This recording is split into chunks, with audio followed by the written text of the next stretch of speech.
Vous avez un chien agressif et vous ne comprenez pas son comportement. Parfois, il est très calme et très gentil et parfois, ça n'est pas du tout le cas.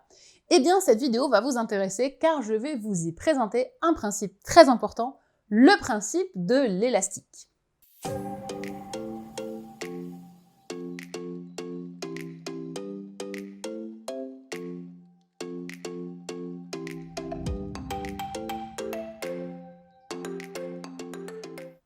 Bonjour et bienvenue dans cette vidéo. Je suis Pauline de Barba, je suis éducateur canin professionnel et je me suis spécialisée dans les chiens agressifs, les chiens difficiles à rééduquer en méthode positive. Comme je vous l'ai dit dans l'introduction, ce que je vais vous présenter aujourd'hui, c'est le principe de l'élastique. Alors, qu'est-ce que c'est que cette chose ? Si vous avez un chien agressif avec les autres chiens, vous vous êtes sans doute déjà retrouvé dans une situation qui va bien vous parler. Vous croisez un premier chien, votre chien il est cool et détendu, pas de problème. Vous en croisez un deuxième et ça va bien. Un troisième et c'est parfait, votre chien ne réagit pas. Vous vous dites chouette, mon chien a fait plein de progrès, il ne s'est pas du tout jeté sur ses chiens alors que d'habitude c'est compliqué. Vous commencez à rentrer chez vous, vous êtes content et d'un seul coup surgit un chien et là le vôtre se jette au bout de la laisse, aboie, s'énerve, devient complètement incontrôlable.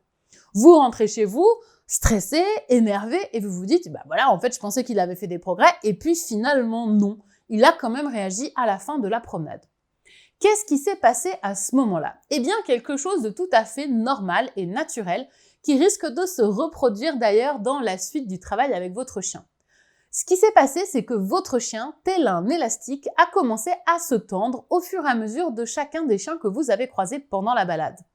Et comme tout élastique, au bout d'un moment, à force d'être tendu, si on ne vient pas redonner du mou, l'élastique finit par casser. Et c'est ce qui se produit quand votre chien croise le dernier chien. C'en est trop pour lui, il réagit et il retombe dans ses anciens travers. De fait, votre chien n'a pas régressé. Simplement, il a atteint un seuil où il n'était plus possible pour lui de se contenir, de se retenir.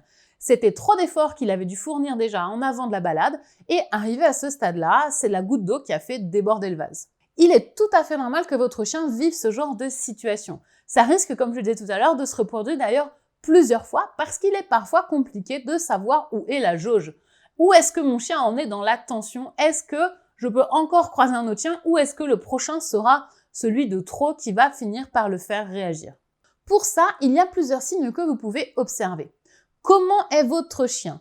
Est-ce qu'il est complètement détendu ? Est-ce qu'il prend les friandises comme d'habitude ? Est-ce qu'il est attentif et vous regarde facilement ?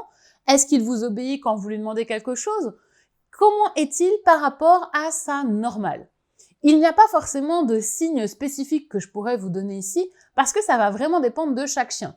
L'important, c'est de voir la différence par rapport à l'habitude. Et ça, il n'y a que vous qui pouvez le savoir, puisque c'est vous qui connaissez votre chien dans son état normal. Donc, plus vous serez attentif à ces petits signaux, plus vous pourrez vous dire « là, je pense que ça commence à faire trop et le prochain chien, ça risque de ne pas passer. » Donc, du coup, je vais faire attention et je vais faire en sorte de ne pas croiser d'autres chiens. Alors, c'est pas toujours possible et parfois, la vie fait que, bim, un chien apparaît à ce moment-là. Mais si jamais votre chien réagit, au moins vous savez pourquoi.